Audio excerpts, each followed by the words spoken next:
the fairy tales and the gospel stories, they're actually representations of reality. They actually represent the real world, even though it sounds weird because it's dwarves and princesses, but in terms of the structure, they represent a structure of reality. And so the idea that you could just fiddle with that in any way you want and that you'll still have people's attention, it's like, no, actually no. Those stories have been refined over millennia through attention and remembering. It's like a story is remembered for a reason. Even if you don't know what it is, it doesn't matter.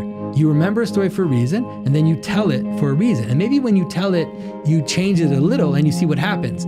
Those that change it a little and it's remembered more, then it's remembered. And those that change it a little and it's not remembered, it's just forgotten. So it's almost like a Darwinian process. Like you can imagine that these stories get refined and refined and refined just by memory and transmission. So the idea that you can take a story like that is maybe thousands of years old, we don't even know how old these stories are, and that you could just make it into your ideological tool, well, that's going to run out because people remember them for a reason. Yeah. And so it's like, so in some ways we have the world on our side. Like, these stories, the gospel stories, the fairy tales, just making them shine again, people will be attracted to them because they're real.